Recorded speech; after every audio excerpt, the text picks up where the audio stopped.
नमस्कार दोस्तों आज के इस वीडियो में आपका स्वागत है।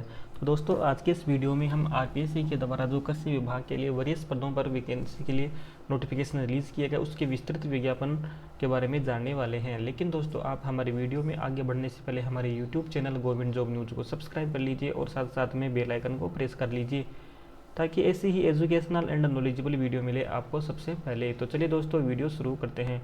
तो दोस्तों ये विज्ञप्ति राजस्थान लोक सेवा आयोग द्वारा 16 अक्टूबर को ही रिलीज किया गया है।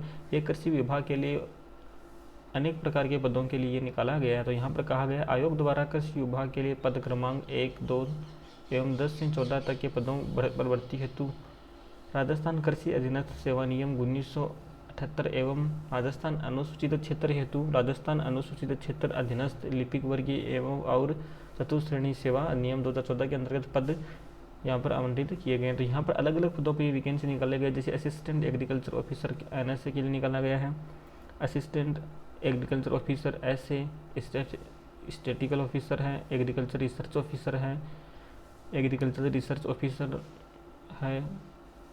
यानी कि ये अलग अलग पदों के लिए ये वैकेंसी निकाली गई। यहाँ पर इसका कैटेगरी वाइज क्षतिजवार यहाँ पर वैकेंसी का वर्गीकरण किया गया है। तो यहाँ से आप इसको ध्यानपूर्वक देख सकते हैं। ये कुल 14 ट्रेडों के लिए ये वैकेंसी निकाली गई है, जो जिसकी अलग अलग क्वालिफिकेशन और अलग अलग आवेदन होने वाले हैं। तो यहाँ से आप इसको रीड कर सकते हैं। अब यहाँ पर कहा गया है यदि अभ्यर्थी एक से अधिक पद हेतु आवेदन करना चाहता है तो उसे पदक्रम के लिए पृथक पृथक ऑनलाइन आवेदन पत्र प्रस्तुत करना होगा। यदि कोई भी अभ्यर्थी एक से अधिक पद के लिए इसमें आवेदन करना चाहेगा तो उसे अलग प्रत्येक पद के लिए पृथक पृथक ऑनलाइन आवेदन प्रस्तुत करने होंगे, यानी कि आपको हर पद के लिए अलग अलग आवेदन करने होंगे। उसके बाद में इसको स्क्रॉल करते हुए नीचे की तरफ आओगे तो यहाँ पर इसमें शैक्षणिक योग्यता दी गई है। तो शैक्षणिक योग्यताएं अलग अलग पदों के लिए अलग अलग हैं। तो यहाँ से भी जो पहले यहाँ पर ऊपर की तरफ जितने भी पदों के लिए क्रमांक आवंटित किए गए हैं वो उसी क्रमांक के अनुसार यहाँ पर नीचे इसकी शैक्षणिक योग्यता दी गई है। जैसे मान लो एग्रीकल्चर ऑफिसर के लिए यहाँ पर BSc एग्रीकल्चर और BSc horticulture from university establish by law in India, आपका BSc एग्रीकल्चर होना चाहिए, आप इसके पद के लिए योग्य हो जाओगे। उसी प्रकार पदक्रम जो 3 ऊपर वाला जो 3 पदक्रम पर यहाँ पर स्टैटिकल ऑफिसर यहाँ पर है, तो स्टैटिकल ऑफिसर के लिए यहाँ पर क्वालिफिकेशन दी गई है 2nd class post graduation degree in maths with statics, यानी कि आपका स्टैटिक्स में MSc होना चाहिए। उसके बाद में यहाँ पर आप एलिजिबल माने जाओगे। यहाँ पर अलग अलग और भी क्वालिफिकेशन दी गई। इसी प्रकार सभी पदों के लिए यहाँ पर क्वालिफिकेशंस दी गई है। उसके बाद में यहाँ पर इसके पहले मैट्रिक्स लेवल की बात करें तो यहाँ से पदक्रम 1 से 2 तक के लिए यहाँ पर पहले मैट्रिक्स लेवल L11 रखा गया है और पदक्रम 3 से 9 के लिए L14 और पदक्रम 10 से 14 के लिए यहाँ पर L12 पे लेवल रखा गया है। फिर नोट में यहाँ पर लिखा गया राज्य सरकार के नियमानुसार परिवीक्षी काल में नियत मासिक वेतन देय होगा, यानी आपको जो प्रोविजनल पीरियड है उसमें एक मासिक वेतन फिक्स दिया जाएगा।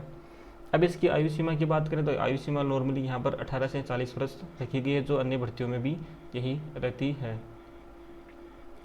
यहाँ पर इसके एज रिलैक्सेशन की बात करें तो यहाँ पर अलग अलग एज रिलैक्सेशन दिया गया है। यहाँ पर OBC SC/ST के लिए 5 वर्ष का दिया गया है, आर्थिक रूप से पिछड़ा वर्ग महिलाओं के लिए यहाँ पर 10 वर्ष का, यानी अलग अलग एज ग्रुप के लिए अलग अलग यहाँ पर डिसाइड किया गया। तो यहाँ से आप पूरे इंस्ट्रक्शंस को रीड कर सकते हैं। अब इसकी चयन प्रक्रिया की बात करें तो यहाँ पर अभ्यर्थियों का चयन लिखित परीक्षा के माध्यम से किया जाएगा। आवश्यकता पड़ने पर आयोग द्वारा उत्तर पुस्तिका के मूल्यांकन में स्केलिंग, मॉडरेशन, नॉर्मलाइजेशन पद्धति को अपनाया जा सकेगा, यानी कि जो आपका चयन है वो केवल लिखित परीक्षा के आधार पर ही किया जाएगा। और यदि बोर्ड को लगे कि हमें इसके नॉर्मलाइजेशन की प्रक्रिया को अपनाया जाए तो यहाँ से नॉर्मलाइजेशन भी यहाँ पर RPSC कर सकता है। उसके बाद में संबंधित सेवा नियम के अनुसार आयोग द्वारा उपयुक्त पाए गए अभ्यर्थियों के नाम नियुक्ति प्राधिकारी को अनुसूचित किए जाएंगे, जो मेरिट के क्रम में व्यवस्थित होगी। यानी कि आपका मोटा मोटा कहूँ तो आपका चयन है वो एक लिखित परीक्षा के माध्यम से यहाँ पर किया जाएगा। उसके बाद में परीक्षा का स्थान एवं माह की बात करें तो परीक्षा का स्थान एवं माह के बारे में यहाँ पर यथा समय सूचित किया जाएगा। पुनः आपको एक नोटिस के माध्यम से यहाँ पर सूचित कर दिया जाएगा। परीक्षा योजना व पाठ्यक्रम की बात की जाए तो यहाँ पर उक्त पदों से संबंधित सेवा नियम के अनुसार लिखित परीक्षा के रूप में आयोजित की जाएगी। उक्त नियम में विहित प्रावधान के अनुसार लिखित परीक्षा की स्कीम व पाठ्यक्रम आयोग द्वारा भी निश्चित किया जाएगा।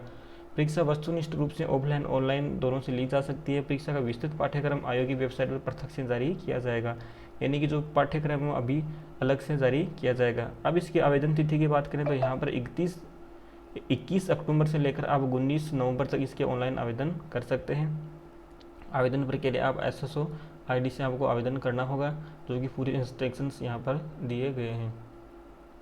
अब इसके एप्लीकेशन शुल्क की बात करें तो यहाँ पर आपको एक बार ये पंजीयन शुल्क आपको देना होगा, जिसमें सामान्य वर्ग के लिए 600 है, OBC के लिए यहाँ पर 400, SC ST सभी के लिए, बाकी के लिए यहाँ पर 400 रुपये रखा गया है। यानी कि आपको ये पंजीयन शुल्क एक ही बार देना होता है, जो राज्य सरकार के नियमों के अनुसार आपको एक ही बार वन टाइम रजिस्ट्रेशन के लिए देना होता है। अब यहाँ पर इसकी परीक्षा की स्कीम की बात करें तो यहाँ पर आपको 2 पार्ट में आपको यहाँ पर पेपर देखने को मिलेगा, जिसमें पार्ट ए में जनरल नॉलेज ऑफ राजस्थान, जिसमें 40 क्वेश्चन और 40 मार्क्स के रहने वाले हैं। उसके बाद में पार्ट बी में यहाँ पर आपको कंसर्ट सब्जेक्ट, यानी जो आपका मेन सब्जेक्ट है, उसके यहाँ पर आपको 110 क्वेश्चन मिलेंगे और 110 नंबर का ही पेपर आपका रहने वाला है। इस प्रकार से टोटल मिलाकर यहाँ पर 150 नंबर का आपका पेपर रहेगा और 150 मार्क्स का रहेगा। और यहाँ पर आपको 2.5 घंटे का, लगभग 2 घंटे 30 मिनट का आपको यहाँ पर टाइम दिया जाएगा। ये आपकी परीक्षा योजना से संबंधित रहने वाली है। तो दोस्तों, इस प्रकार से पूरी विज्ञप्ति को आप ध्यानपूर्वक पढ़कर अपनी क्वालिफिकेशन के अनुसार यहाँ पर आवेदन कर सकते हैं। आवेदन अभी इसके प्रारंभ नहीं हुए हैं, 21 अक्टूबर को इसके आवेदन प्रारंभ होंगे। तो दोस्तों, वीडियो कैसी लगी? यदि वीडियो पसंद आई है तो वीडियो को लाइक कीजिए और अपने दोस्तों के साथ में शेयर कीजिए।